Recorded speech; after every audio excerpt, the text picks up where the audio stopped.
네, 안녕하십니까.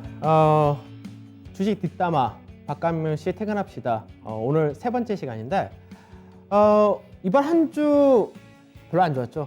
다들 힘들었을 것 같은데 편안하게 오늘 또 주식 관련돼서 얘기도 해보고 이런저런 얘기를 좀 해보도록 하겠습니다. 먼저 인사를 드리도록 하겠습니다. 저는 강재훈 운영이고 나머지 두 분 인사하시죠. 네, 명준호 운영입니다. 네, 박주현입니다. 자, 이번 한 주 뭐 우크라이나 뭐 이거 너무 많이 떠들어서 사실은 좀 지겹긴 한데 이번 한 주 그냥 어떠셨어요? 그냥 간단하게. 뭐 계속 등락이었죠. 등락이다가 이제 주후반부에 강하게 또 어제 그저께 또 빠졌고. 그죠? 뭐 근데 새롭진 않잖아요. 뭐 지난달도 그랬고 이슈가 바뀌었을 뿐이지. 그죠? 예, 뭐 새롭지는 않고. 결과적으로 2월 한 달 동안의 월간 수익률 제가 보니까 이제 오늘까지 해서 거의 뭐 1% 전후? 그러니까 한 달 동안 제자리 걸음한 거죠, 사실은. 아, 지수가요? 네, 지수가. 예. 아, 지수가 플러스인가요? 플러스는 플러스입니다. 오늘 올라가서. 아, 1월 달 말에 한번 1월 그죠? 마지막에 크게 그것 빠져서. 때문에. 예, 예. 예. 1월 27일 날 지수가 저점 나왔으니까. LG 에너지 그죠? 솔루션 그렇죠. 상장한 날이죠. 예. 예. 어떻게 보면 LG 에너지 솔루션이 그만큼 시장에 큰 영향을 미친 거죠. 아, 전쟁 지겨워요, 리스크에 불구하고 근데 에너지 이번 솔루션 저점이 그렇죠. 때문이라기보다 그날의 그 연기금 매매 때문에 그런 거죠. LG 에너지 솔루션은 그날 지수에 안 잡히는데 그거는 예, 며칠? 202조였나? 예, 사고 시가총액 상위주들을 다 파니까. 네, 네, 그러니까 이제 그렇죠. 결국 LG 에너지 솔루션 때문에 나타난 건데. LG 에너지 1월 27일 날 저점이 나왔는데 LG 에너지 솔루션이 종합주가 지수에는 반영은 안 됐지만은 여타 관련 또 종목들이 주식이 LG 에너지 솔루션을 팔아서 빠진 거니까 그죠? 그만큼 LG 에너지 솔루션이 영향이 컸다. 왜냐하면 네. 전쟁이 발발했음에도 불구하고 이번 종합주가 지수가 그 1월 27일 저점까지 안 내려갔지 않습니까? 그죠? 예, 그만큼 1월달 시장 자체는 이 LG 에너지 수급적인 이슈가 상당히 컸다. 예, 그렇게 좀 새삼스럽게. 그러니까 보니까 1월 달에는 이제 가장 문제됐던 게 미국에서의 통화 정책 변경. 그거 너무 빨리 또 두들겨 맞았었고. 그 2월 달 되니까 이제 우크라이나 이슈가 또 두들겨 맞았고. 3월 달에는 괜찮을까요? 다음 주 바로 3월인데. 그렇죠. 저는 개인적으로 거의 악재는 뭐 거의 한 8, 90% 정도는 소화가 됐다. 지난달도 악재는 8, 90% 소화가 됐어요. 아니, 일단은 전쟁까지 가지 아니, 또 새로운 게 튀어나온 거잖아요. 그렇죠. 네. 그러니까 이제 3월 달은 새로운 게 튀어나올 거냐. 안 그렇지, 튀어나올 그렇지 거냐. 모르겠지만은 예. 일단은 통화 정책이 가장 크게 중장기적으로 영향을 미쳤던 건데 작년 7월 달부터 했잖아요. 어떻게 보면 7월 그죠. 달부터 영향을 미쳤던 거고 1월 달에 잠깐 또 영향을 미쳤고 그다음에 잠깐 영향이 거의 마무리될 시점에서 LG 에너지 솔루션에 대한 수급 악재가 예상보다 크게 작용을 했고 그거 마무리하면 된가 싶었는데 설마 전쟁까지 가겠느냐 우리가 그렇게 생각했지 않습니까? 그죠. 예, 전쟁이라는 것 자체가 쉽게 일어나지가 않는 건데 앞서 얘기했다시피 작년 12월 달에 가장 올해 이제 상반기 때 악재 자체가 러시아 우크라이나 전쟁이 약간 부각이 됐었거든요. 가능성은 많지 않은데 전쟁이 일어나면 시장에서 충격을 좀 받을 거다. 근데 가능성이 많지 않다고 했었는데 결국은 일어났다는 거죠. 그러니까 이제 그렇게 보면은 지금 이제 우크라이나 관련된 전쟁은 뭐 일각에서는 주말이면 끝난다는 얘기도 나오거든요. 그러니까 지금 우크라이나 수도까지 러시아군이 진입을 했고, 예, 조금 전에 네, 좀 전에 나왔었죠. 시작. 예. 네, 그리고 이제 우크라이나 젤린스키 대통령, 그 코미디언 출신, 이 사람이 이제 뭐라 했냐면은 서로 간의 적대행위 이제 마무리하자, 그만하자, 한마디로 항복한다는 얘기잖아요. 네. 그럼 지금 현재 이 전쟁이 일어난 게 뭐 우리가 뭐 일반적으로 얘기할 때는 뭐 러시아가 뭐 그동안 안보적인 위협을 받았었고 어쩌고 말 굉장히 많은데 결국 제가 볼 때는 우크라이나 대통령이 진짜 바보짓 했다라고 생각이 들거든요. 뭐 이번 대통령뿐만 아니고 뭐 그때 한 20년 전, 네. 30년 전이죠 벌써. 이제 러시아한테 떨어져 나올 때부터도 사실 바보짓을 한 거죠. 핵을 갖고 있었어야지. 그러니까 예. 지금 딱 그 생각이 들긴 했어요. 핵을 갖고 있어야 됐다. 예. 그 다음에 또 하나는 첨단 무기가 너무 없었는데 사실 우크라이나가 예전에 크림반도 사태가 벌어졌을 때 미국이라든지 나토, 유럽 쪽에다가 계속해서 첨단 무기를 팔아달라라고 했었는데 미국에서 그랬다고 하더라고요. 첨단 무기를 제공하면 그쪽에 칠러가 많으니까 칠러 때문에 기술 유출될 수 있다. 그래서 안 된다 이랬었거든요. 근데 사실 이제 군 병력을 보니까 우크라이나도 군 병력이 굉장히 많습니다. 저도 이제 굉장히 많이 차이 날 줄 알았거든요. 근데 보니까 우크라이나가 총 110만 명 있더라고요. 육군이. 그리고 러시아가 이제 290만 명. 그러니까 예비역까지 다 포함했을 때. 근데 너무나 허무하게 밀려버리니까 이거 뭐 전쟁이라 할 것도 없이 예전에 미국이 이라크 때릴 때 그때가 이제 그 후세인이 막 지하 숨어 다니고 막 해가지고 그것 때까지 한 달 정도 걸렸었는데 지금 몇 차례 끝날 것 같아요. 그러니까 이 부분이 끝난다가 됐을 때 결국 이제 득을 누가 보는 거고 누가 제일 시장에서 오히려 안 좋은 쪽으로 됐을까요? 요즘 이제 계속 이슈가 되는 이 우크라이나 관련된 여러 대통령들 있잖아요. 어떻게 보세요? 일단은 우크라이나가 가장 피해고요. 제가 보기에는 러시아라든가 미국이라든가 유럽 같은 경우는 그렇게 피해를 볼 수 있는 부분은 아닌 것 같아요. 일단은 러시아는 일단은 경제 제재로 인한 피해가 가장 클 거고요. 이 경제 근데 제재가 경제 있나요? 제재는 이미 그 크림반도 2014년도에 그때 제재를 받고 있어요. 이제까지 안 풀렸더라고요. 안 풀렸어요. 안 풀렸어요. 그러니까 추가적으로 제재한다는 자체가 어제 나왔던 내용으로 보면 수출 통제, 그 은행들에 대한 제재, 그다음에 영국 같은 경우는 보니까 뭐 여러 가지 기업들 뭐 제재, 기업가들 제재한다는데 기존 했던 내용들이라고. 근데 이제 중요한 것 자체는 싹 그 제재하는 쪽이 불리한 쪽은 아니더라고요. 가장 중요한 것 자체가 러시아가 공급하고 있는 에너지, 천연가스라든가 에너지 부분의 자체는 영국이라든가 미국 같은 게 제재를 뺐더라고요, 이번에. 네. 뺐더라고요. 그러니까 러시아는 손해볼 거 별로 없어요. 오히려 아까 얘기했다시피 러시아는 이런 긴장관계 유발로 인해 가지고 국제 유가가 급등하고 천연가스가 급등함에 따라 가지고 재정 수지가 좋아질 수 있는 그런 부분이 있는 것 같고, 천연가스 자체가 일부러 이제 유럽 쪽 같은 경우는 이제 미국이라든가 돌아설 수 있는 그런 부분이 있는 것 같은데, 천연가스 보니까 이번 중국과의 천연가스를 30년 동안 러시아가 공급 계약했더라고요. 네. 러시아는 유럽이라든가 그쪽에 천연가스 막힐 부분 자체를 중국 쪽으로 이미 계약 관계를 30년 동안 해놨더라고요. 이게 중국과의 미로 관계가 더 깊어지는 쪽이고, 미국 같은 경우도 손해볼 게 없다는 것 자체가 일단 자기들 천연가스라든가 또 세일가스를 팔아먹잖아요. 일단은. 그죠? 예. 그럼 또 세일가스 생산을 지금 엑슨모빌이라든가 세브란 텍사코가 10%에서 20% 늘린다 그러니까. 그러니까 뭐 미국도 손해볼 거 없을 것 같고. 뭐 그런 것 미국은 같아요. 뭐 좀 가오가 많이 떨어지는 예. 거. 그죠? 그렇죠. 가오가 그렇죠. 예. 그죠. 그런 부분도 있는 거고. 러시아는 일단은 서방 국가들 이쪽에 나토 연합군들이 계속적으로 자국 영토까지 근접하고 있는 부분에 대해서 일단은 경계망을 확실히 쳤기 때문에 그런 어떤 부분들이 있고, 그리고 러시아도 이미 그런 것들 감안한다 한다면 피해를 볼 수 있는 부분은 없는 것 같더라고요. 그러니까 있어요. 러시아야말로 뭐 지금 뭐 양득을 넘어서 큰 이제 뭐 여러 가지 이점들이 많죠. 지금 이제 남쪽으로 이제 이 북아프리카권까지도 이 일종의 교두보가 이제 확 뚫린 그런 면들도 있고, 우크라이나 자체가 워낙 땅이 좋잖아요. 비옥한 농토고, 러시아는 땅만 크지 사실 농사 지을 때도 별로 없고, 그런데 그런 면들에서 러시아는 어떻게 보면 그러니까 그렇게 신의 한 보면 수라고 우크라이나가 농사짓기도 굉장히 좋고 네. 자원도 많고 우크라이나가 굉장히 알짜배기였거든요. 네. 근데 왜 이렇게 바보짓을 했죠? 그냥 볼 때마다 그 생각이 들어요. 젤렌스키 이 사람이 지지율이 20%밖에 안 됐었잖아요. 근데 왜 이 코미디언을 갑자기 대통령 만들고, 이 사람은 막상 딱 러시아가 침공해서 오니까 급하게 미국에 전화하고 네. 유럽 나토에 연락해가지고 도와달라. 근데 어저께 저는 이제 장중에 그 새벽에 미증실을 계속 보는데 밤부터 해서 뉴스가 나왔었잖아요. 너무 웃기더라고요. 나토군 우크라이나에다 파견 안 한다. 미국 역시 파견 안 한다. 경제 제재로 할 거다. 그렇죠. 그러니까 젤렌스키는 이쪽 믿고 어느 정도 버티기고 한다고 했었다가 그냥 한순간에 다 무너져 버리니까, 그러고 나서 나중에 이제 SNS라는 데다가 도와달라 이런 식으로 하고 있다고 하니까, 네.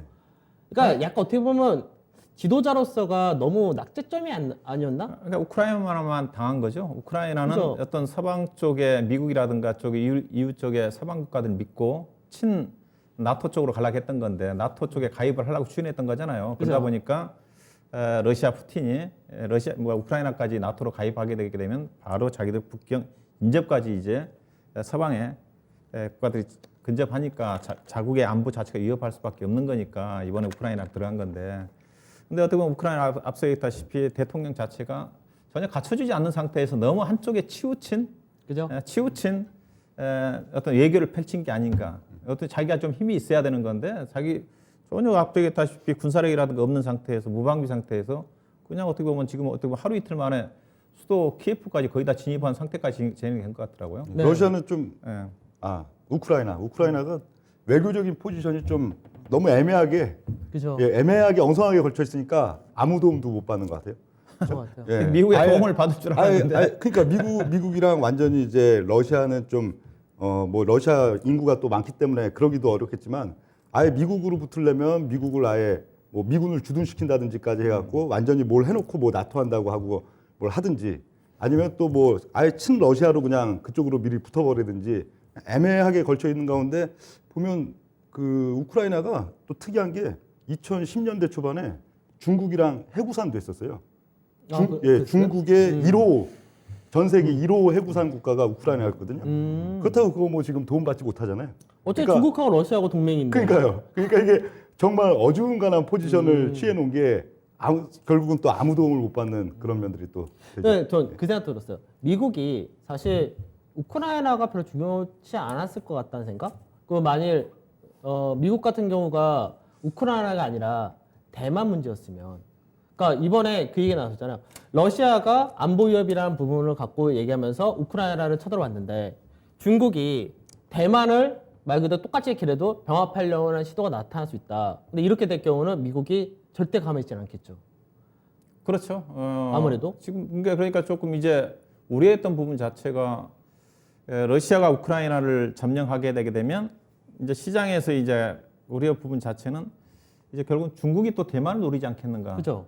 그런 얘기가 있었거든요. 이게 방치해두면 미국이 러시아가 우크라이나를 점령한 것 자체를 방치해버리면 중국도 대만을 호시탐탐 노리고 있을 거다. 이제 그런 우려가 있는 거거든요. 그 다음에는 이제 결국은 한반도까지 얘기가 나왔던 거거든요. 근데 이제 최근에 이제 러시아 침공 이래 중국이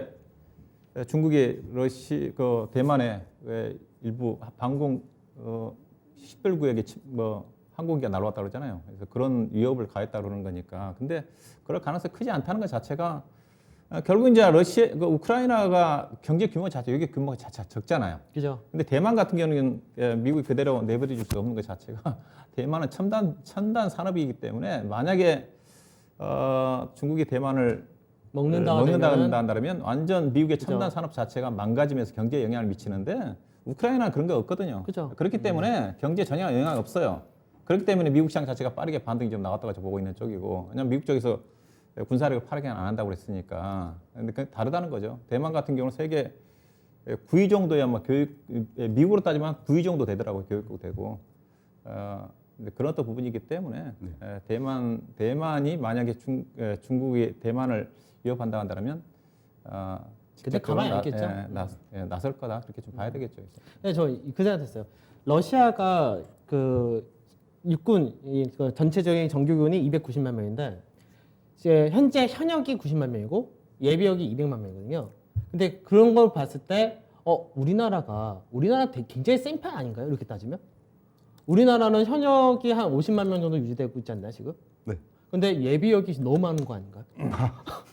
우크라이나 뭐 예비역이 우크라이나- 말의 예비역이지. 현역병은 35만 명밖에 안 됐던데. 그래요? 그다음에 그렇더라고 보니까 우리도 이제 예비역까지 포함하면 훨씬 사실 많아지겠죠. 우리나라는 다들 워낙에 다 국방의 의무를 다들 해가지고 총만 주면 다 쏠 수 있잖아요. 예, 근데 요즘 뭐 총으로 싸우나요? 다 뭐. 그죠? 예. 그렇기는 하죠. 예, 기술이지. 예.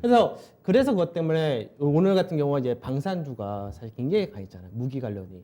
그러니까 이번 우크라이나 사태로 시장에서 처음에는 뭐 수혜주다 하면서 뭐 정유부터 해가지고 뭐 신재생 에너지 이제 에너지 바뀐다 조선 막 이런 것도 이번 주 많이 움직였는데, 네. 근데 어저께 우크라이나 사태가 딱 진짜 전쟁이 나니까 오늘 같은 경우 방산주가 굉장히 셌잖아요. 그러니까 자주국방이라는 게 이래서 중요하구나. 사실 다시 한번 생각하는 계기가 된 거 아닌가 싶은데 방산주에 대해서 어떻게 보세요? 하나에어로 오늘 한 7% 정도 올랐어요. 네. 예. 중요하죠. 그러니까 지금 잠깐 시장론으로 다시 들어가 보면은 시장에서 그래도 나름 대장주라는 건 그렇잖아요. 그죠. 아무리 많이 올라도 낙폭이 큰 상태에서 이걸 뭘 반등이 많이 나오는 걸 대장주라고 하지 못하죠. 그죠. 그래도 어느 정도 이제 고점부를 새로 뚫어서 올라갈 수 있는 중기 그죠. 고점부 신고가를 그런 게 보이고. 이제 대장주라고 볼 수 있는데 지금 보면 그래도 대장주가 될 수 있을 섹터 중에 하나 방산이잖아요. 그거랑 뭐 좀 IT PCB 쪽 보면 뭐 심택이나 그죠. 대덕전자 이런 것들 신고가니까. 쓱 넘어가면 이제 신고가가 나오고 그래서 그런 또 뭐 대장주 논리 그런 면에서도 수급이 좀 더 탄력적으로 붙지 않았나. 그래서 방산주는 실적주로 봐도 될 거예요. 테마주 실적도 봐도 좋죠, 사실. LIG 넥슨 같은 경우도 실적 엄청 좋거든요. 네. 에어로스페이스가 하나 에어로스페이스도 실적이 오늘 실적 발표했습니다. 꾸준하게 좀 좋아지고 있는 쪽이고. 근데 이번 주에 이제 그런 어떤 그 전쟁 이슈로 인해 가지고 가장 급등했던 것들이 가스 관련 종목들이잖아요. 네. 네. 거의 100% 떴어요. 일부 대성 중소형 에너지 종목들, 이런 대성 것들. 에너지라든가 GS라든가 오늘 종목들이 뭐 쇼크 20% 급락이 나왔지만은 근데 저는 이해가 되지 않는 부분, 그 가스 관련 종목들이 천연가스 이제 상승을 하니까 가스 가격이 인상이 좀 될 거다. 그런 부분이잖아요. 관련 것들 수혜를 받나요? 심리적인 부분이죠. 심리적인 이제 실적에 전혀 반영됐냐 이거죠, 내 말은. 그러니까 늘 이 얘기가 나오면은 우리 명중 원장님이 하시는 얘기 있죠. 주가가 실적에 늘 똑같이 가지 않습니다. 예. 그죠? 그러니까 예전에 2001년에 9.1 테러 터졌을 때도 네. 막 조그만 정유사도 있잖아. 뭐 중앙석유 뭐 등등 해갖고 그런 것들 한 일주일 이상씩. 그러니까 뭐 이번 주에 이제 급등했던 주식들이 그런 대성에너지, GS이라든가 그런 어떤 에너지 관련 종목들이 거의 100% 떴다고 이제 15% 20% 급락이 나왔는데 많이 올라왔죠. 그들 관련 종목들이 이제 도시가스 유통회사잖아요, 대체적으로 지역별로. 네.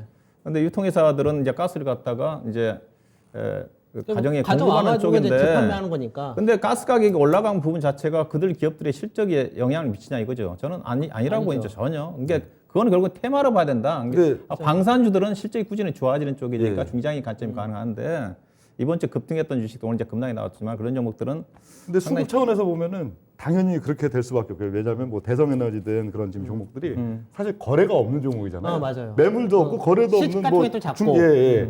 뭐 거래가 없고 아예 매물 자체가 없는 종목이니까 누군가는 이제 사고 싶은 사람은 분명히 단기적으로 이번 주에 막 나왔단 말이에요. 근데 매물이 없으니까 당연히 사는 대로 올라가고 일단 시세 나왔는데 이제 다음 주 이후에는 운영님 말씀대로 기업 가치가 다시 수렴하러 오겠죠. 이게 좀 웃기는 게 좀 이게 그 시장 자체가 근데 한국 석유라는 회사가 있거든요. 그 회사는 예. 아스팔트 그죠. 타일 회사거든요.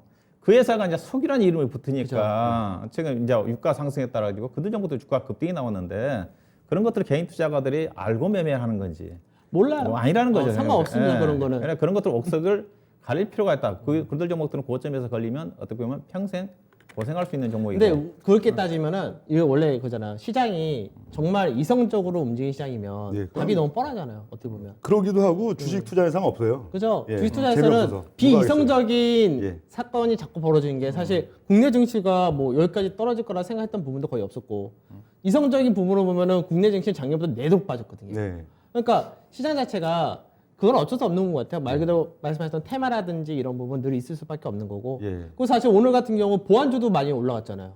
그러니까 저는 어저께 미증시 보면서 미증시가 이제 태양광이나 풍력, 에너지 관련 쪽이 굉장히 많이 올라갔었는데, 근데 이제 국내에서도 당연히 이제 해외 풍력이라든지 뭐 태양광이나 다 수출하고 다 설비를 하니까 이쪽은 당연히 간다고 생각했는데, 어저께 미국에서 이제 보안 관련주들이 움직였던 것이 러시아에서 사이버 테러를 일으킬 수 그렇죠. 있고 할 수 있다. 근데 우리나라에서도 사이버 테러가 들어올까요? 러시아가 우리나라에? 전혀 사실 문제가 되지 않는데, 그러니까 연결이 되는 거죠, 시장 자체가. 근데 이제 저 태양광이라든가 풍력 같은 경우 어제 오늘 움직임이 괜찮았거든요. 맞죠. 저는 분명 히 이거는 수혜를 받을 수 있다고 그죠. 봐요. 왜냐하면 일단은 러시아가 천연가스라든가 원유 수출 자체가 제한적이다 본다 한다면 유럽이 대부분 다 러시아에서 거의 다 의존하잖아요. 특히 천연가스 같은 경우 그런 경우는 좀 더 빠르게 신재생에너지 쪽에 특히 유럽 같은 경우 풍력이라든가 태양광 쪽에 적극적인 기후 온난화 대비해서 가장 적극적으로 친환경 쪽에 투자를 하고 있는 쪽이니까 좀 더 발걸음이 좀 빨라질 수가 있거든요. 그런 어떤 부분들을 고려해 본다 한다면 오늘 움직였던 CS 윈드를 중심으로 한 일부 태양광 관련된 OCI라든가 종목들, OCI 같은 경우는 이런 쪽으로 해석도 가능하거든요. 이번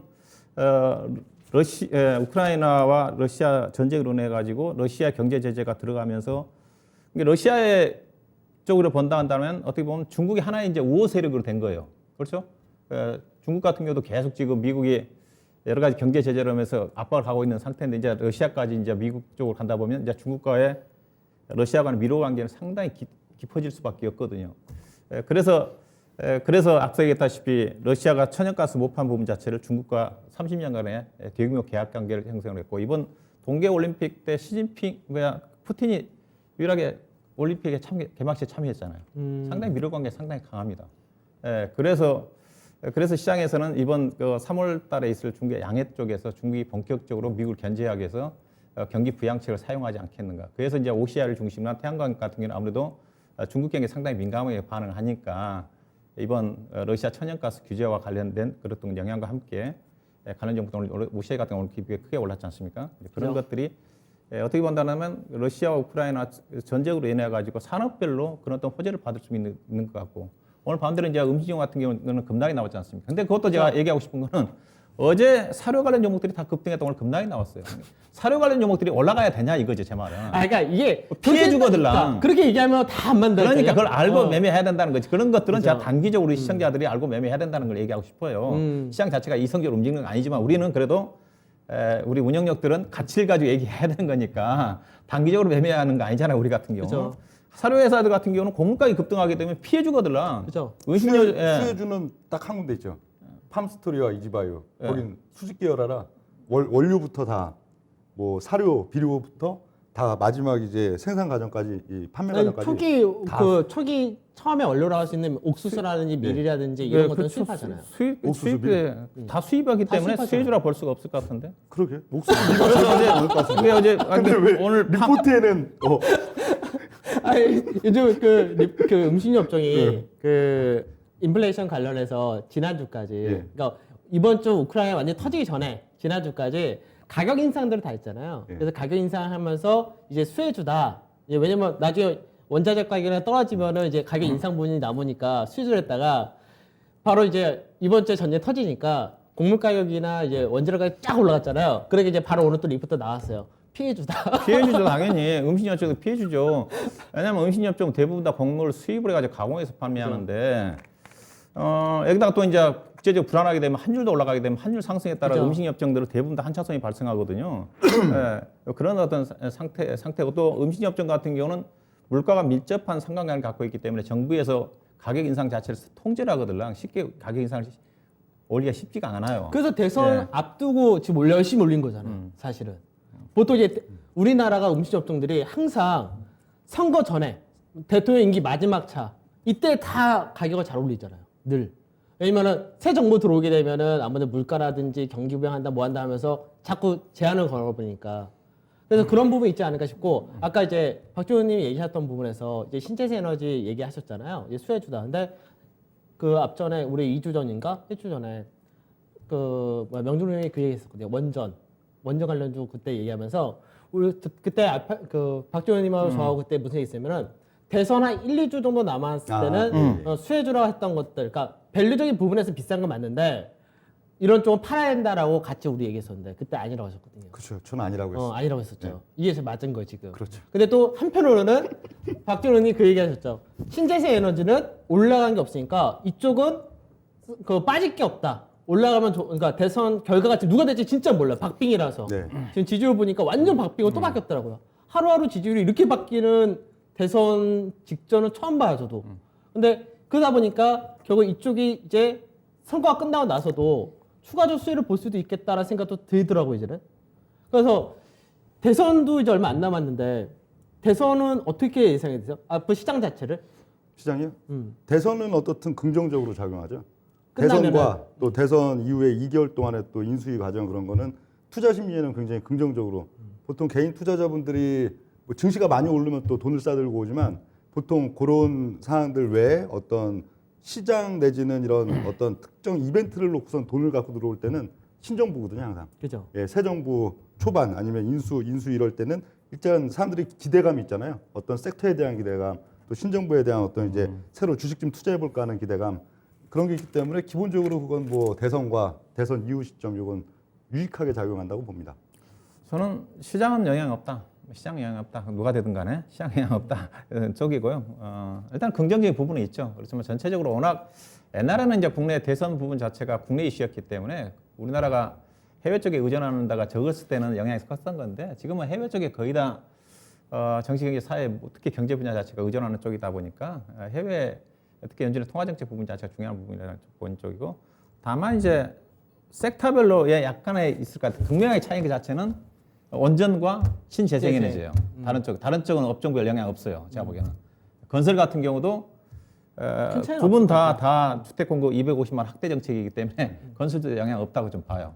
없다고 딱 보는 단적으로 쪽이고. 두산중공업과 OCI의 대결 예. 그렇게 봐도 될 것 같아요. 그렇죠. 일단 그쵸. 두산중공업과 딱 기본적으로 딱 기본 틀은 그거 같아요. OCI보다는 하여튼 뭐 신재생에너지 두 개 쪽에 대한 약간의 업종별 영향은 두 종목이 있을 거다. 차트도 똑같이 생겼습니다. 지금 예. 예, 저 섹터는 분명히 다른 대로 두산중공업과 OCI가 최근 한 1년 정도 차트 보면 이렇게 올랐다가 또 빠지는 흐름 그리고 최근에 딱 갖춰놓고 있던 모양까지 똑같아요. 이거는 결국 예, 이 후보가 되면 이거 치고 올라가고 이 후보가 되면 이거 치고 올라가는 어떤 나름대로 수급 준비가 좀 돼 있는 게 아닌가.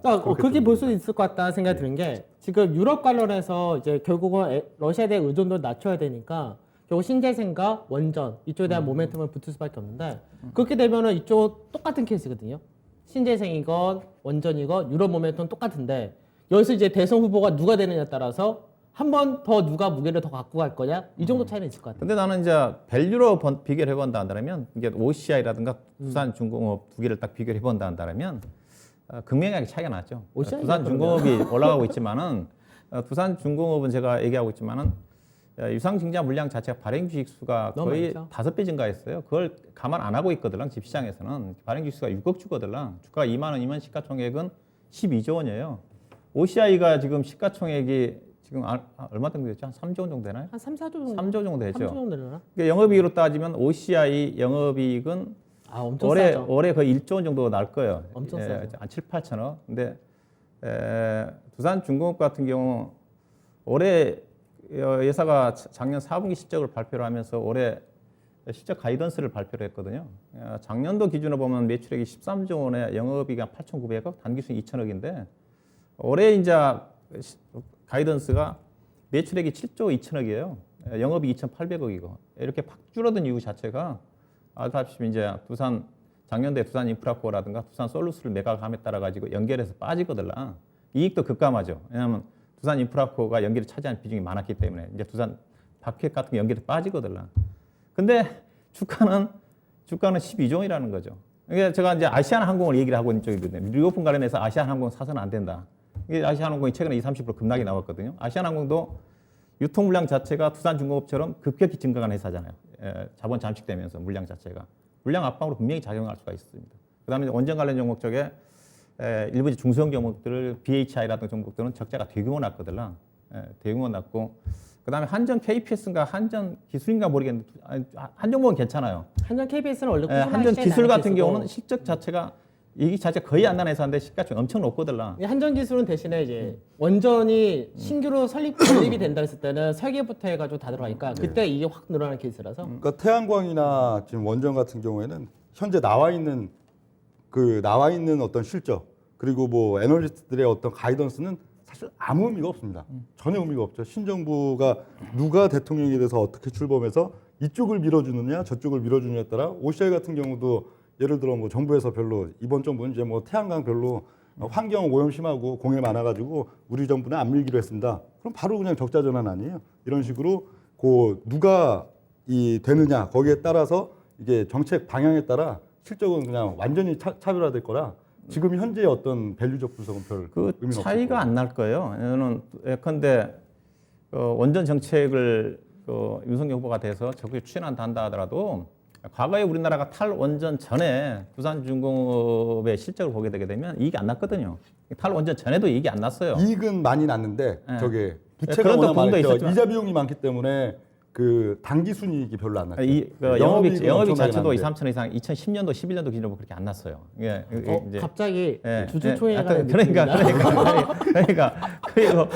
그리고 이제 OCI 같은 경우는 이제 국내와 별로 관련 없습니다. 맞습니다. 왜냐하면 국내 쪽에 매출이 없고 다 특히 중국이라든가 해외 쪽에 비중이 크니까 해외 정책에 따라서 움직이는 거니까 그래서 이제 그런 어떤 밸류를 고려를 해본다는 결국은 저는 그래요. 주가나 자체가 단기적으로는 이슈가 앞서 얘기했다시피 터무니없이 가스 관련 종목들이 별로 관련 없는데 주가 급등이 나오지만 결국은 주가는 길게 보면 기업의 내용에 따라가지 않겠는가 이런 어떤 부분들도 염두에 하면서 우리 투자가분들이 접근할 필요가 있지 않겠는가 하는 생각입니다. 원래 이 시간이 바뀌면 퇴근합시다잖아요. 예. 다시 퇴근한 게 아니라 출근한 것 같아요. 출근한 느낌입니다. 출근한 것 같아요. 좀 편하게 가보죠. 뒷담화가 아닌 것 같아요. 앞담화 같아, 그죠? 앞담화. 거의 네. 또 정규 방송 시간이 돼버린 것 네. 같아가지고 좀 가볍게 가보죠. 예. 그 시장에서 사실 주가가 고가 대비해서 20% 정도 빠졌었잖아요. 아직까지 그게 반등도 약하고 그러니까 지수가요? 시장 자체 지수로 예. 볼 때. 그러니까 지수로 볼 때 20% 빠졌으니까 사실 뭐 종목별로 볼 때는 뭐 처참하죠. 처참한데 요즘 이제 MZ 세대가 딱 이제 주식하기 싫다 이렇게 얘기를 하거든요.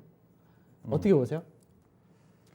그런 얘기 하나요? 저는 최근에 좀 젊은 그래도 뭐 아주 젊진 않아도 뭐 30대든 뭐 40대든 그래도 최근 한 2년 사이에 들어온 동학개미 분들이 이렇게 좀 뭐 물어보면은 다들 그 얘기를 하더라고요.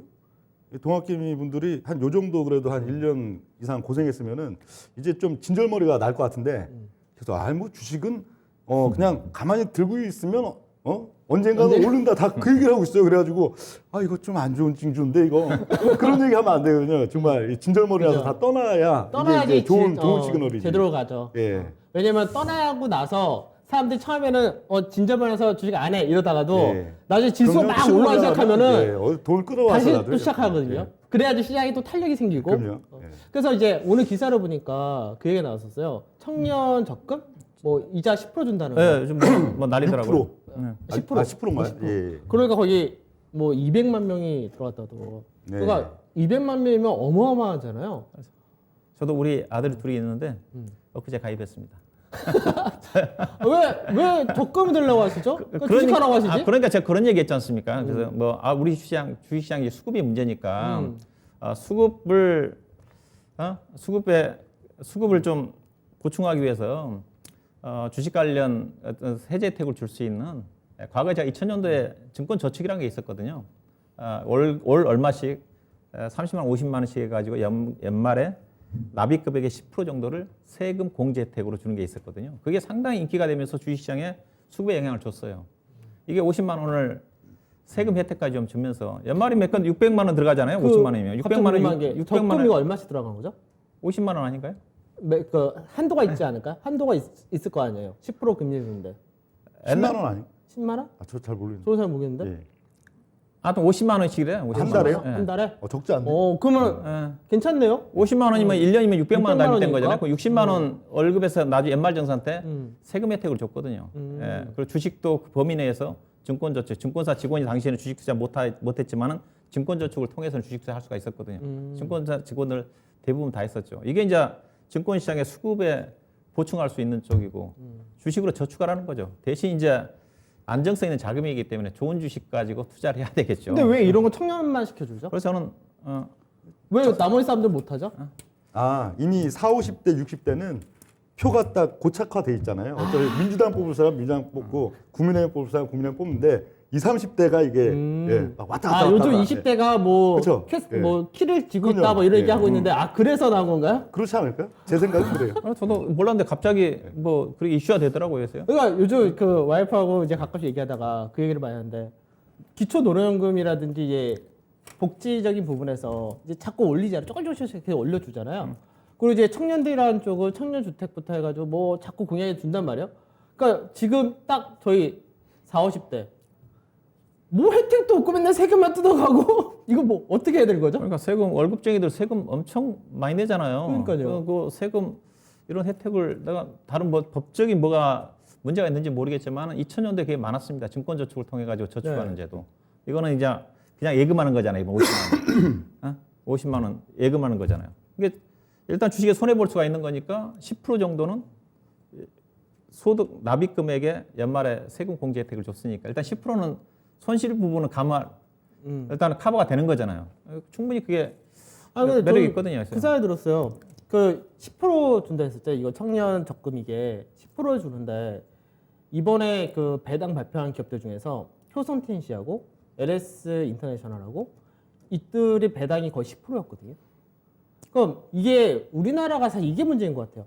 배당이 한 해 많이 벌면은 그 다음에 좀 많이 주기도 하고 또 얼마 안 되면 좀 적게 주기도 하고 이렇게 되는데 배당을 꾸준하게 많이 주는 기업들 통해 가지고 뭐 아까 말씀하셨던 주식 저축 뭐 이런 것들 상품을 만들면은 그러고 나서 대신 조건이 좀 있긴 할 거 아니에요. 어느 정도 뭐 손실 제한을 시켜준다든지 손실이 날 경우는 거기에 대해서 세액 공제를 해준다든지 이런 거 있으면은 그나마 우리가 뭐 나이 드신 분들이나 청년 쪽에서의 그 뭔가 혜택 가는 거 전혀 없는 이런 거라도 혜택 좀 받을 수 있지 않을까?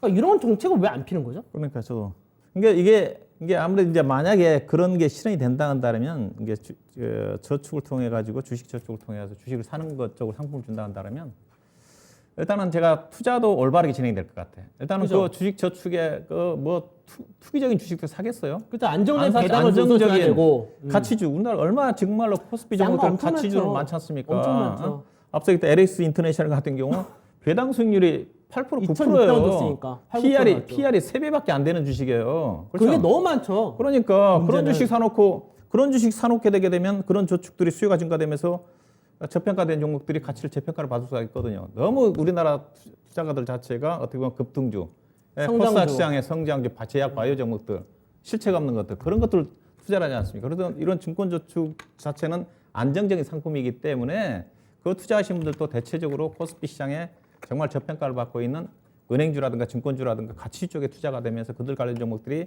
어느 정도 저평가가 해소가 될 수 있는 그런 어떤 요인으로 작용하지 않겠는가 저는 그런 어떤 아쉬움도 있어요. 그래서. 또 출근했습니다. 우리 그 이게 수급의 문제가 지금 중요하다니까 지금에서요. 지금 그죠. 수급이 안 들어오잖아요. 지금에서. 저는 사실 그 얘기하고 싶었어요. 예, 소위 말하는 MZ 세대들이 이제 주식 진절머리 난다 이 정도 표현 쓸 정도로 하니까 이렇게 힘들 때 우리 많은 투자자분들은 뭐 사실 여러 가지 유형이 있잖아요. 이렇게 시장 안 좋을 때 매매하기도 까다로우니까 열심히 공부하자 이런 유형도 있으실 거고. 이럴 때는 그냥 기다린 시간이 약이야. 뭐 아까 말씀하셨던 기다린다처럼 뭐 물렸던 것도 기다리면 돼 이런 식으로 생각해서 근데 쉰다 이런 쪽도 있을 거고 사실 여러 가지 유형이 있잖아요. 그래서 앞전에 이제 어떤 분 같은 경우는 이제 그런 얘기 됐어요. 시장이 급락장 오거나 하락장 온다 했을 때 뭐 하십니까? 그러니까 소설 봅니다. 왜냐면 시간 때우기 제일 좋으니까. 그럼 무슨 소설 보십니까? 하면은 무협 소설 중심으로 봅니다. 사실 이런 얘기를 많이 했었거든요. 왜냐면 시장에서 어차피 하락 지금 봐도 의미 없으니까 차라리 이 시간대에 그냥 시간 하나 때우고 그냥 시간 지나고 나면 결국은 다 회복되고 이제 바닥 따지면 그다음부터 움직이면 돼 이런 생각도 많이 하시거든요. 근데 사실 무협지는 언제 봐야 되는 줄 아세요? 언제 보여? 장이 셀 때, 강할 때. 버텨야 되니까. 끌고 가야 오히려, 되니까. 그 유동성 그때 재작년 랠리 나올 때 이럴 때 항상 그죠. 문제가 뭐예요? 요거 샀다가 저거 샀다가 요거 샀다 저거 샀다 하다가 왔다 갔다 시세를 하다가 못 먹어요. 그냥 가만히 못 그거 먹죠. 진짜 진드건히 갖고 있으면은 그게 뭐 다 그렇진 않겠지만 그래도 어느 정도 지금 이제 갈 자리인 종목이면은 뭐 움직여도 그냥 한 며칠 사이에 그때 뭐 한 50% 70%씩 확 올라가잖아요. 근데 이게 자꾸 한 10%만 올라도 이제 막 8, 9, 19 막 저거 하니까 맞아요. 오히려 그때 대세 상승장이 무협지를 봐야죠. 요즘은 오히려 모니터를 봐야 되고요. 그러니까 저는 이제 그 생각하거든요. 이 내가 갖고 있는 주식이 예. 방송 보면은 사실 막 추천도 막 하잖아요. 근데 이 방송에서 추천할 때의 특징 중에 하나가 뭐냐면 올라가는 종목을 추천을 한다는 거. 항상. 그죠. 밑에 있는 그죠. 종목을 추천하면 왠지 못나 보이잖아요. 그죠. 그쵸. 신고가를 막 계속 뚫는 걸 뚫고 가는 게. 해야 막 자기가 갖고 있는 것 그죠. 같이 막 저하고 할 수 있으니까. 그러니까 이제 사람들이 이제 또 그 생각하는 거죠. 예. 내가 처음에는 샀을 때 이 정도면은 나 만족하고 팔아야지 하고 있는데 방송에서 또 얘기를 한 거죠. 목표가 난 8만 봤었는데 이게 8만 원 근처 오니까 갑자기 12만 원 목표가 타니까 야 앞으로도 50%더 남았어? 가야 되겠네 이러다가 결국 이제 물려가지고 빠지면 그때 욕을 하는 거죠. 여기서 팔려고 했었는데 25 추천해가지고 여기까지 더 간다고 해가지고 떵떵거려가지고 샀는데 버텼는데 이렇게 됐다 이런 얘기 많이 하잖아요. 근데 사실 정말 장이 좋을 때가 어떻게 보면은 지금 명중 의원이 얘기하신 것처럼 진짜 소설 보고 예. 끌고 가가지고 제대로 씩 먹고 이게 맞긴 할 것 같은데 사실 국내장이 그런 시기가 2011년도 이후에 없었거든요 사실은. 중간에 깔짝깔짝 1년 잠깐 1년 반 이번에 코로나 때 예. 그 정도 빼고는 사실 없었거든요. 근데 정말 우리가 대세 상승이다라고 했었던 시기가 2003년도 이후부터였잖아요. 한 3, 4년 동안 꾸준하게 시장에서 물론 중간중간에 조정을 받고 하는 과정 다 있었다 하더라도 그 장세가 있었잖아요. 그런 장세가 다시 올 수 있을까요? 벌써 앞으로? 이미 왔다 갔잖아요 지금. 근데 왔다 갔다 하기에 너무 짧지 않았나요? 그러니까 요즘은 옛날이랑 많이 옛날 완전히 고전적인 그 이론들을 보면은 하나의 사이클이 엄청 길잖아요. 뭐 상승 그죠. 사이클이 뭐 20년, 뭐 하락 사이클이 20년, 옛날 고전 막 그죠. 1900년대 뭐 이런. 장기 근데 사이클 얘기할 1900년대 때. 이제 한 80년, 90년 넘어오고 하면은 보통 한 4년 정도 사이클이었잖아요. 대세 상승하면 3, 4년, 4, 5년, 또 대세 하락하면 또 2, 3년. 그것도 사실 옛날 6, 70년대보다는 훨씬 짧아진 거거든요. 근데 이제 2020년대 트렌드는 이 뭐 대세 상승 뭐 4년 이런 게 아니고 진짜 대세 상승 한 1년 반 정도 했나요? 1년뿐이 안 했죠. 1년. 1년 정도밖에 안 했죠. 또 뭐 대세 지금 하락 중이잖아요. 대세 하락 기간 역시 또 1년이에요. 짧게. 거의 1년이에요. 예, 이게 훨씬 더. 그러니까 요즘은 순환매도 뭐 보통 우리 상식적으로 빠르죠. 뭐 예, 몇 년 전만 해도 한번 오르면 그래도 한 4, 5일, 한 1, 2주 오르고 그죠. 또 빠지면 또 예, 한 1, 2주, 2, 3주 이렇게 됐는데 요즘 뭐 순환매가 날마다 이틀을 가는 종목 별로 없잖아요. 날마다 보면 분명히 급등주가 있고 저걸 하는데 예, 이틀 이상 밀고 올라간 거 이번 주에도 저 신택이랑 뭐 저 일동제약 그런 거 말고는 다 딱 하루 딱 예. 다음 날 아침 갭 뜨면 이제 또 바로 시장 영향도 빠지고 좀 세긴 했었으니까 예. 시장 자체가 뭐 이번 주는 사실 지난주 같은 경우 그래도 급락했다 급등했다 이게 있었지만 예, 예. 이번 주 같은 경우는 급등 자체는 거의 없이 거의 빠져가지고 조금 반등하다가 또 빠지고 계속 이런 식이라 가지고 예. 시장 영향도 좀 있지 않았나 싶어요 이번 주는. 근데 이제 근데 이번 주 보면 거의 월화수목금 그 대형주들 중에서도 5% 이상 급등 나오는 그게 없는 날이 없었어요. 심지어 장 안 좋은 날도 뭐 이번 주는 조선주 계속 있었어요. 그죠. 조선주도 또 조선주, 한번 탁 올렸었고 그다음에 태양광, 예. 그다음에 중간에 건설 뭐 하나씩 다 나오긴 예. 했었어요.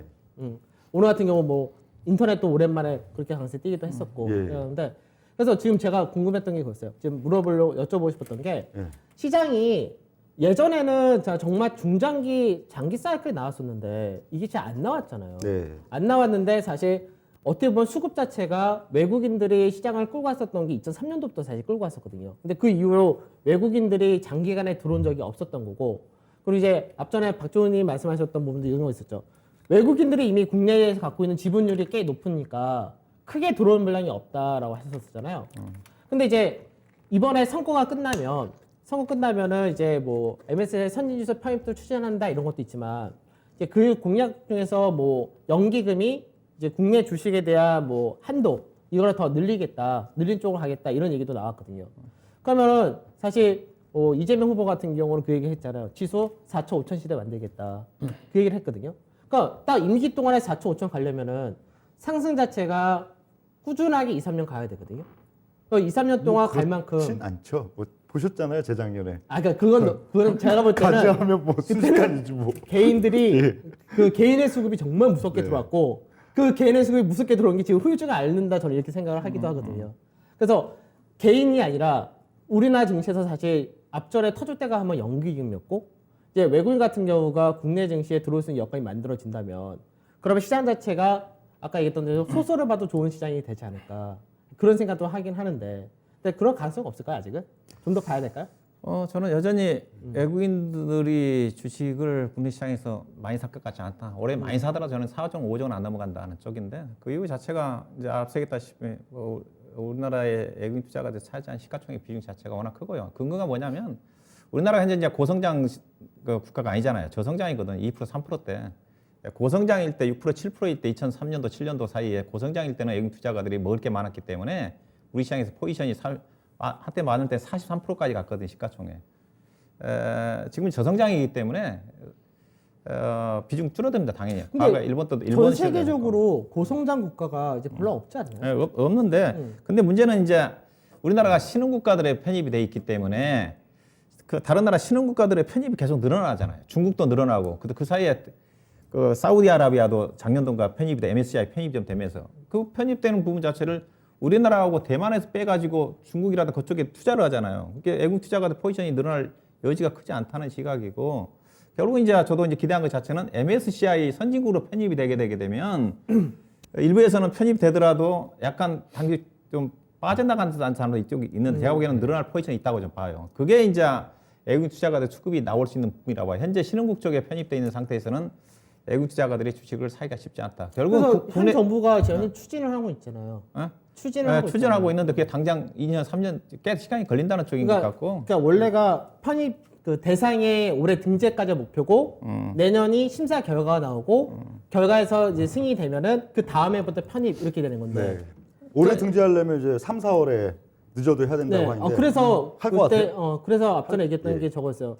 전면적 공매도를 네. 한다는 부분이 거기서 나왔던 거거든요. 할까요, 근데? 한다 쪽으로 좀 봐요.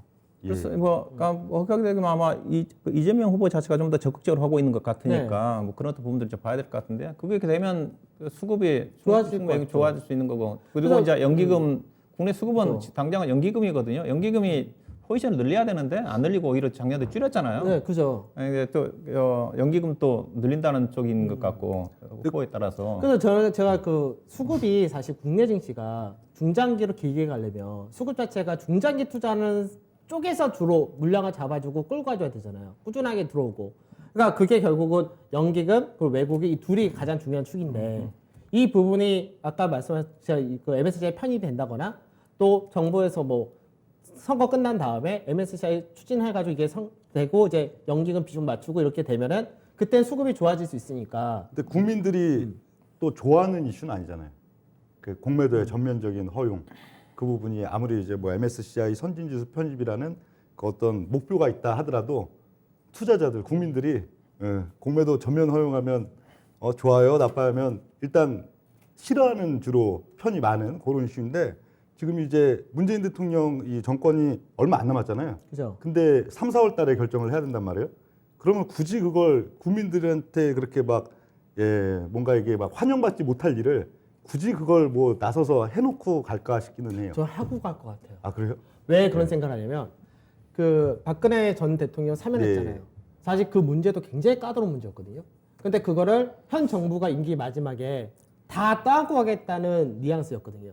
그러면 3월 달에 선거 끝나고 나면은 누가 됐던 간에 공매도 전면 허용이라든지 MSCI 선지수 편입이란 부분을 다 해놓고 공매도 어쩌고 개인들만 원망해봤자 지금 정부 욕하는 거지 새로운 정부를 욕할 수는 없거든요. 전 정부에서 다 해놓고 가버리니까. 그러니까 공매도 부분 자체는 순기능도 있고 역기능도 있기 때문에 분명히 그게 있죠. 만약에 그게 MSCI 선지구 편입에 걸림돌이라고 본다면 그렇게 악재로 작용할 것 같지는 않아요, 제가 보기에는. 저도 그 생각해요. 왜냐면 이미 대형 그러니까 거래소 코스피 200과 코스닥 150이라고 하는 이미 시중 상위쪽은 이미 하고 있는 하고 있기 상태니까. 때문에.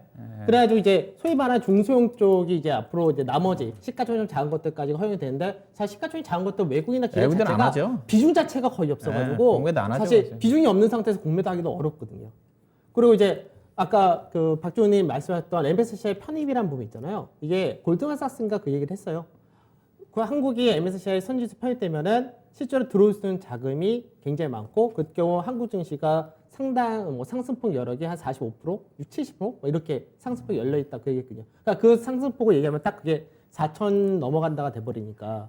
그래서 그게 앞으로 국내 증시가 그러니까 우리 투자자분들이 순수하게 항상 그 골드만삭스가 이렇게 얘기했으니까 아 좋구나 하고 생각은 안 한단 말이야. 다 속으로 저놈들 또 공매도 엄청 때리고 싶어가지고 지금 이제 입 빨린 소리 갖고 사람들 좀 현혹하는구나 이런 시각들도 또 일반 투자자들 중에는 또 많이 있으니까 그런 부분을 어떻게 잠재워가면서 딱 문재인 대통령 이제 곧 이제 하여간 국민들한테 좀 좋은 기억을 남기고 떠나고 싶은 마당에 굳이 뭐 억하심정이 있는 것도 아니고 저 주식 투자자들한테 뭔가 이렇게 확 미움받을 일을 하고 갈 필요가 있을까? 과연 그렇게 할까? 하는 생각이 좀 그 일단 예전에 있다는 현재 문재인 대통령이 대통령 되기 전에 예. 별명 중에 하나가 고구마였잖아요. 처음 듣는 모르셨어요? 예. 좀 답답하다고. 아, 왜 그랬었냐면 그게 좋은 쪽으로는 얘기하면은 좋은 쪽이 어떤 쪽이냐면 소신껏 그대로 밀고 간 스타일. 그리고 반대로 얘기하면은 그거에 대해서 답답하다고 얘기하는 스타일. 저 미리 얘기하지만 저는 친문 쪽입니다. 저 절대 욕하는 거 아니에요? 저는 원래 친문 성향인데 근데 이게 소신을 워낙에 하고 가신 스타일이라서 현 정부에서 선지수 편입 쪽의 방향을 잡아놨으면은 하고 갈 것 같아요. 근데 저는 사실 이 부분이 우리나라 3월달 대선이 끝나고 나서 바로 3월달이 다음 주니까 그쵸? 선거가 그 다음 주고 그래서 이게 앞으로 좀 중요하지 않을까 시장에서 사실 그런 생각 좀 해볼 필요가 있지 않을까 이 아마 생각이에요. 뒷담화 시간이네요. 정치 얘기도 하고. 그러게요. 이제 원래 주식과 뒷담화 주식과 시간이에요. 주식과 조금 더 관련된 나가면 이제 부분이니까 막 그만할 거. 후보 지지 선언도 막 할 것 같아요. 일단은 제가 중요한 것 자체가 지금 이번 주 시장을 보시게 되면 수급이 좀 중요한 것 자체가 이번 주 업종별로 따지면요. 코스닥 시장 안 빠졌어요. 코스닥 1%밖에 안 빠졌어요. 안 빠졌고 코스피는 2.4% 2.4%. 빠졌는데 코스피 시장 내에서도 중형주가 0.5% 빠졌고 소형주는 플러스예요. 이 말은 무슨 말이냐? 이런 어떤 지정학적 리스크가 부각되면 중소형 종목들 변동성이 크잖아요. 그죠. 원래는 그래요. 근데 그럼에도 불구하고 중소형 종목들이 더 강해요. 강했다는 것 자체는 수급이 안 좋다는 겁니다. 대형주가 못 간장이에요. 그러니까 같은 밸류를 한다 하더라도 그런데 철강업종이 이번 주에 움직임이 괜찮았는데 포스코가 업종 대표적인데 PR이 3배, 4배인데 그 아래에 있는 3배, 4배짜리 중소형 종목들이 더 올라요. 엄청 갔죠. 그 말은 무슨 말이냐? 업종 대표적인 프리미엄을 받아야 되는데 수급이 안 좋기 때문에. 이게 대형주가 못 가는 이유 자체 수급이. 그러니까 저는 가장 중요한 부분 자체가 국내 시장 자체가 향후에도 의미 있게 상승하기 위해서는 수급이신데 큰 부분 자체는 이제 MSCI 선진국 지수 외국인 자금이 들어와야 되고 국내 쪽으로 따지면 연기금 투자 비중 늘어나면서 시장을 분위기를 살려놔야지. 아마 개인 투자가들은 먼저 총대를 매지 않거든요. 돈이 없어요. 그리고 난 다음에 개인 투자가들이 시장이 좋아지면 개인 투자가들은 그죠. 자신감을 가지고 후행적으로 들어오거든요. 그래서 저도 그런 또 부분들이 중요하다고 봐요. 어제 나스닥은 진짜 아주 차트를 봐도 그냥 시원하게 그냥 딱 이게 완전 바닥에 만든 것처럼 왜 어제 어제- 거의 변동폭이 5% 정도 저점대에 급등했어요. 그러니까 7%예요? 예. 아, 7%군요. 그러니까 결국 우리가 거기에 비해서 우리는 오늘 아, 근데 그게 너무 좀 공매도의 순기능. 밋밋했던 것 같아요. 굉장히. 공매도의 순기능이었어요. 예. 어저께 나스닥에서 아, 미국이. 가파르게 올라간 예. 게 쇼커버링이 많아서. 음. 그러니까 저는 어저께 이제 그 아침에 저 방송에 있어가지고 오늘 방송이 있어가지고 어저께 새벽 2시부터 이제 일을 하고 있었는데 미증시 볼 때마다 너무 재밌는 거예요. 출발 자체가 마이너스 3%에서 출발했는데 마이너스 1%까지 갔다가 왔다 갔다 하다가 바이든 대통령이 원래 어저께 그 현지 시간으로 10시 반에 연설하기로 했다가 그게 12시로 연기됐거든요. 그때가 그 연기 발표한다고 했을 때 막 추렁추렁 거리다가 연기했다가 뚝 떨어졌다가 발표한다고 할 때 또 왔다 갔다 하다가 발표를 딱 하니까 그때 또 빵빵 튀기 시작하는데 네. 재밌더라고요. 지난주에 제가 요 뒷담화 시간에 미국의 아주 특이한 특징 중에 하나가 패트리어트라는 게 패트리어트가 가동하는 시점이 있다 그런 얘기 들었는데 네. 미국이 굉장히 신기한 게 국가적인 자존심을 구기거나 아니면 국가 간의 어떤 대결이 맞아요, 이게 맞아요. 예, 생기면 희한하게 그게 뭐 악재고 호재고 그걸 떠나가지고 안 좋은 건데도 불구하고 일단 확 올려치는 그게 일종의 패트리어트 장세가 한 번씩 나온다. 근데 그게 어제 나온 것 같아요. 그러니까 네. 지금 뭐 결과적으로는 나스닥도 결국은 고가 대비해서 22% 하락하고 그 반등이 저점대비 7% 나왔으니까 그러니까 이제 신뢰도는 좀 높아진 것 같아요. 그래서 3월 달이 이제 다음 주부터인데 이제 주말 동안에 이제 우크라이나 이슈가 어떻게 봉합이 되고 그 3월 달 선호 악재가 뭐 나올 게 있나는 뭐 자꾸 생각을 하긴 하는데 올해 그 중국 같은 경우가 시진핑 주석 임기 만료거든요. 그래서 3연임으로 가려면은 또 내수 보양 해야 되잖아요. 그래서 중국 양해도 바로 다음 주에 있고 해가지고 그래서 그런 부분에서 그래도 이제 국내 증시가 최소한 그래도 올라갈 수 있는 모멘텀이라든지 악재가 아닌 호재성 재료가 좀 나오지 않을까 싶기도 하긴 하거든요. 많이 빠진 것 자체가 뭐 많이 빠진 게 호재죠 사실은. 호재고. 그리고 주가 싸요. 정말 쌉니다. 정말 싸서. 정말 쌉니다. 근데 지금 시장에서 더 빠진다고 얘기하시는 분도 계십니다. 그러니까 밸류를 모르신 분들은 그러니까요. 이게 코스피 시장 저도 이제 코스닥 시장은 비싸다고 얘기하고 있는 쪽인데 그렇다고 해서 코스닥 시장에 빠진 것도 아닐 거고 코스피 밸류 정말 은행주, 증권주, 너무하죠. 자동차 정말 주가 쌉니다. 그러니까 이게 시장이 그럴 때 보면은 이제 정상적인 자금도 많이 들어오고 예. 이 밸류를 많이 따져주는 외국인이나 연기금이나 이런 쪽도 많이 좀 들어오고 좀 이게 필요할 것 같아요. 이게 시장을 이런 냉정하게 보면 주변으로 봐 주가가 올라갈 이유는 없는데 시장이 내부적으로 온다는 주가가 정말 싸요. 그래서 저는 국내 시장 자체가 주가 안 빠진다고 얘기하는 자체가 저는 이제 밸류를 그러니까 가지고 저도 아니, 그런 얘기하니까.